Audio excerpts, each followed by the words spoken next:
এবং আমার পিতা মাতা গুরুজন আপনাদের চরণে জানাই আমার শতকোটি প্রণাম এবং সাধুগুরু বৈষ্ণবের চরণে আমার কোটি কোটি ধন্যবাদ সহস্র প্রণাম। আমার আপনাদের সম্মুখে আমি রামায়ণ গান পরিবেশন করতে এসেছি। এই রামায়ণ সম্পর্কে আমার তেমন কোনো অভিজ্ঞতা নাই, তবে দয়াময় রামচন্দ্র যদি কৃপা করি আপনাদের সম্মুখে আমি কিন্তু রামায়ণ গান পরিবেশন করব। তবে রামায়ণ পরিবেশন করতে গেলে সুর তাল ছন্দে ভুল হয়ে যেতে পারে। আপনাদের ঘরের সন্তান, আপনাদের ঘরে আমি মনে করি দয়া করে আপনারা আমাকে ক্ষমা করবে, তাহলে আমি কি পালা পরিবেশন করব আপনারা বলুন। রাধে জানি তাই পালা হচ্ছে অসমের যোগ্য।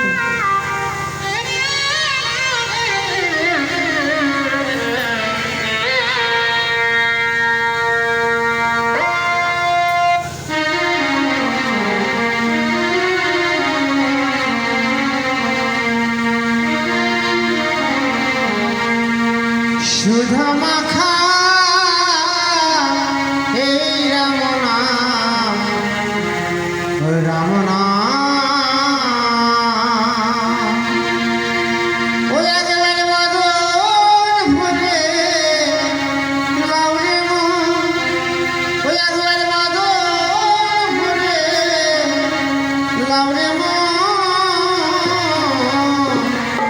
সুধা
আমা তাহলে অশ্বমেধ যজ্ঞ পালা শুরু করছি। যারা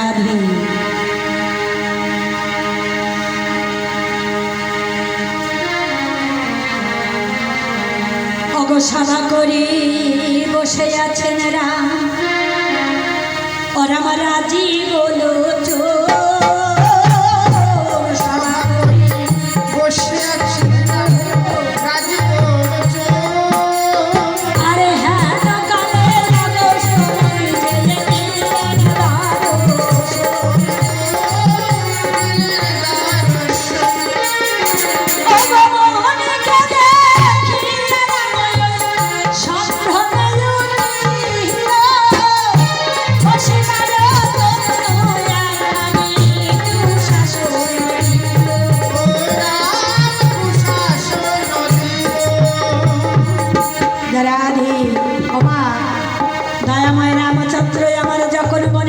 নিয়ে সভা করে বসে আছেন, আমার সবাই অগস্ত্য মণি যেই উপস্থিত হয়েছে। মহামণিকে দেখে প্রভু আমার করে জোরে বললেন, আসুন আসুন মণি ঠাকুর, আমার কুশাসন আপনি গ্রহণ করুন। শোনো রামচন্দ্র, আমি তোমার দেওয়া আসনখানা গ্রহণ করতে পারছি না। সে কি মণি ঠাকুর, আমি এমন কি অপরাধ করেছি, এমন কি আমি কর্ম করেছি যার জন্য আপনি আমার দেওয়া আসনখানে গ্রহণ করতে পারছেন না? শোনো রামচন্দ্র, তুমি রাবণ কুম্ভকর্ণকে বধ করে ব্রহ্মহত্যা পাপে লিপ্ত হয়েছ। হত্যা পাপে আমি লিপ্ত হয়েছি, কিন্তু মণি ঠাকুর আর রাবণ কুম্ভকর্ণ তারা যে রাক্ষস, ওগো মণি ঠাকুর, এই রাক্ষস বধ করলে যে ব্রহ্ম হত্যা পাপে লিপ্ত হতে হয়, এ কথা আমার জানা ছিল না মণি ঠাকুর। শোনো রামচন্দ্র, রাবণ কুম্ভকর্ণ রাক্ষস বটে, কিন্তু তুমি তাদের সত্য পরিচয় জানো না। আমি সত্য পরিচয় বলছি, তুমি শোনো। বিশ্বসেবা মণির পুত্র কৌলাসের নাতি, বিশ্বসেবা মণির পুত্র কৌলাসের নাতি, আরে তাদের বাল করে বলছো ওরা ব্রহ্মহত্যা পাপী। রামচন্দ্র বললেন, মণি ঠাকুর, আমি যে রাবণ কুম্ভকর্ণকে বধ করে যে ব্রহ্ম হত্যা পাপ করেছি, বলুন বলুন আমি ব্রহ্ম হত্যা পাপ থেকে আমি কেমন করে মুক্তি পাবো? উপায় আছে রামচন্দ্র, এই ব্রহ্মহত্যা পাপ হইতে উদ্ধার পেতে হলে তোমাকে যজ্ঞ করতে হবে। আমাকে যজ্ঞ করতে হবে, কিন্তু বলুন মণি ঠাকুর, আমাকে কি যজ্ঞ করতে হবে? শোনো রামচন্দ্র, তোমাকে গোমের যজ্ঞ করতে হবে। আমাকে গোমের যজ্ঞ করতে হবে, কিন্তু হে মণি ঠাকুর, এই গোমের যজ্ঞ করতে গেলে গোমের যজ্ঞের কি বিধান হবে? এই গোমের যজ্ঞের বিধান 101টি গোমুণ্ডের যজ্ঞে আহত করতে হবে। না মণি ঠাকুর, না, এ আপনি কি বলছেন? ওগো মণি ঠাকুর, একে আমি ব্রহ্ম হত্যা পাপে লিপ্ত হয়ে আছি, আর তার উপর ওই হত্যা পাপ আমি করতে পারবো না মণি ঠাকুর। আরে বলুন বলুন মণি ঠাকুর, আপনার আর কি বিধান আছে সেই বিধান বলুন। তোমাকে আরেকটি বিধান দিতে পারি, তোমাকে নরমের যজ্ঞ করতে হবে। আমাকে নরমের যজ্ঞ করতে হবে, কিন্তু মণি ঠাকুর, এই নরমের যজ্ঞের কি বিধান হবে? এই নরমের যজ্ঞের বিধান একটি পঞ্চম বর্ষের শিশুর মুণ্ডের যজ্ঞে আহত দিতে হবে।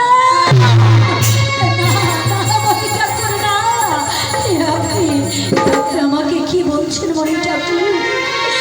একে আমি ব্রহ্ম হত্যা পাপে লিপ্ত হয়ে আছি, আর তার উপর আপনি ওই নর হত্যা পাপে আপনি আমাকে লিপ্ত করে দিলেন মণি ঠাকুর। বলুন বলুন মণি ঠাকুর, আর যদি আপনার কোনো বিধান থাকে সেই বিধান আমাকে দিন।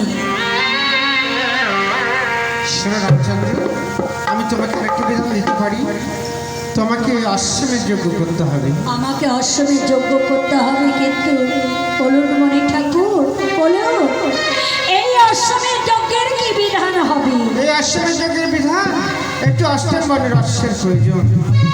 একটি অষ্টম বর্ণের অশ্বের প্রয়োজন। দয়াময় রামচন্দ্র আমার কি করলে? আমার ক্ষণকালে চিন্তা করে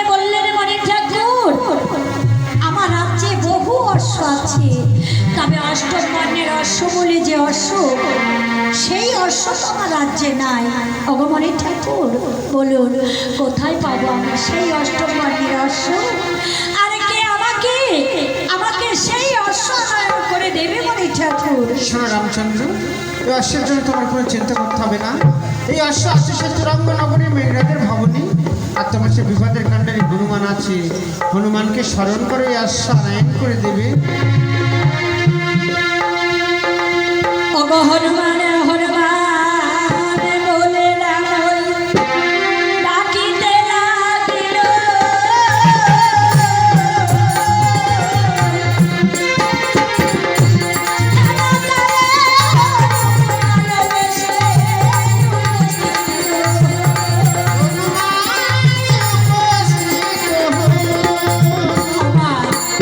যখন হনুমান এসে প্রভুর সম্মুখে উপস্থিত হয়েছে, করজোরে বললেন, প্রভু আপনি আমাকে আমাকে কি জন্য স্মরণ করলেন? দয়াময় রামচন্দ্র বললেন, হনুমান আমি স্মরণ করেছি সেই রাবণ কুম্ভকর্ণকে বধ করে আমার শরীরে ব্রহ্মহত্যা পাপ প্রবেশ করেছে। সেই পাপ থেকে উদ্ধার পেতে হলে আমাকে করতে হবে অশ্বমেধ যজ্ঞ, আর যজ্ঞে একটি অষ্টপর্ণের অশ্ব যজ্ঞে আহুতি দিতে হবে। তাই অষ্টপর্ণের অশ্ব আছে কোথায়? হে ভক্ত হনুমান, এই অষ্টপর্ণের অশ্ব আছে সেই তুরঙ্গ নগর মেঘরাজার ভবনে। এখনই তোমাকে সেই মেঘরাজার ভবন হতে অষ্টপর্ণের অশ্ব আনতে যেতে হবে। আমার হনুমান কি করছে? প্রভুর মুখে এই কথা শুনে প্রভুর চরণে প্রণাম করে চলেছে সেই তুরঙ্গ নগরে। কেমন ভাবে ওরে সামান্য ভাইয়ে,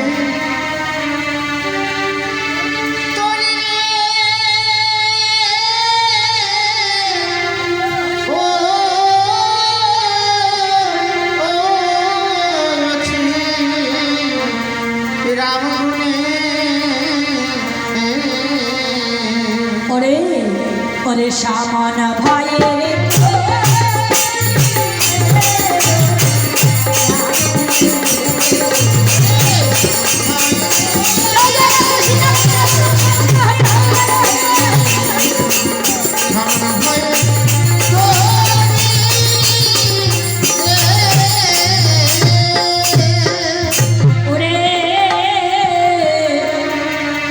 প্রথমেতে বন্দে হনুমান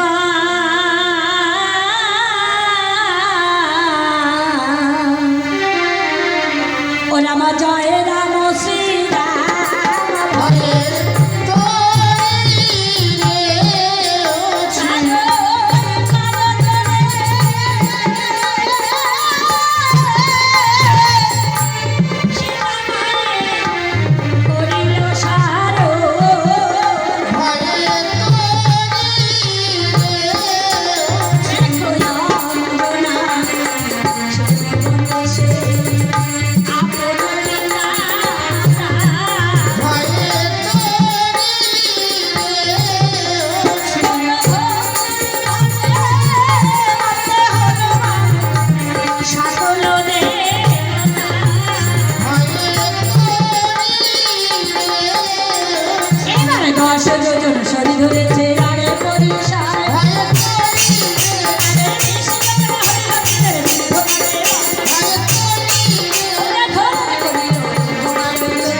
উপস্থিত হয়েছে। এবার হনুমান চিন্তা করছে, কেমন যে সেই মেঘরাজা, তাকে আমি কখনোই দর্শন করি নাই, আর কেমন করে সেই মেঘরাজের সঙ্গে আমি দেখা সাক্ষাৎ করব। তাই হনুমান আমার ক্ষণকালে চিন্তা করে বলছে, আমি ছোট্ট একটি মর্কট রূপ ধারণ করি, ওই মেঘরাজের আত্মাতেই শয়ন করে থাকবো। নিশ্চয়ই রাজার কোনো দূতের সঙ্গে আমার দেখা সাক্ষাৎ হতে পারে। এই কথা ভেবে যখন হনুমান আমার মেঘরাজের রাজপথে শয়ন করে আছে ওমা, এমন সময় রাজার একজন দূত সেই পথ দিয়ে যেতে সম্মুখে হনুমানকে দেখে বলছে, এই বেটা, এই দূত, আর কি যাবো না? আমার নাম মর্ক। মার্কো? ওরে, এমন নাম তো আমি কখনোই শুনি নাই। তবে ওরে মার্কো, তুই এমনি ভাবে তুই রাজপথে পড়ে আছিস কেন? আমার পথটি ছেড়ে দে, আমি রাজবাড়িতেই যাব। শোনো, আমি নড়াচড়া করতে পারি না, তুমি আমার গায়ের উপর দিয়ে যাও। আমি তোর গায়ের উপর দিয়ে যাব? সে কি কথা? তা কখনো হতে পারে না। ওরে মার্কো, গায়ের উপর দিয়ে কখনো যাওয়া যায় না, কারণ যত্র জীব তত্র শিব। ওরে মার্কো, এই যে প্রতিটি জীবের মধ্যে ভগবান বিরাজ করে, আমি কেমন করে তোর গায়ের উপর দিয়ে যাব? তাহলে এক কাজ করো, তুমি যদি আমার গায়ের উপর দিয়ে যদি না যেতে পারো, রাস্তার এক পাশে সরিয়ে রেখে তুমি রাজবাড়িতে চলে যাও। আমার মার্কটের মুখে এই কথা শুনে রাজদূত কি করছে? ওই মার্কটকে এক পাশে সরিয়ে রেখে যাবে। তা মার্কটকে ধরতে গিয়ে দেখছে মার্কটের সারা শরীরে যেন কিসের চাকা চাকা দাগ হয়ে আছে।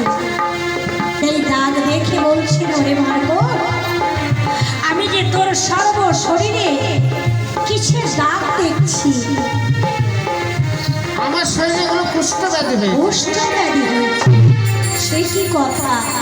ওরে মার্কো, আমি শুনেছি, ওরে মার্কো, আমি যে শুনেছি এই কুষ্ঠব্যাধি রোগ ছোঁয়াচে রোগ। যদি তো এই কুষ্ঠব্যাধি গায়ে আমি হাত দিই, তাহলে আমার শরীরে যে ওই কুষ্ঠব্যাধি রোগ প্রবেশ করতে পারে, আমি কেমন করে তোর গায়ে হাত দিব? রাজদূত চিন্তা করছে আর ঘৃণা করছে। বাবা, কুষ্ঠব্যাধি রোগ দেখে ঘৃণা করছে। তা ঘৃণা করছে আর চিন্তা করছে, ঘৃণা হলেও তো করার কিছু নাই। রাজবাড়ি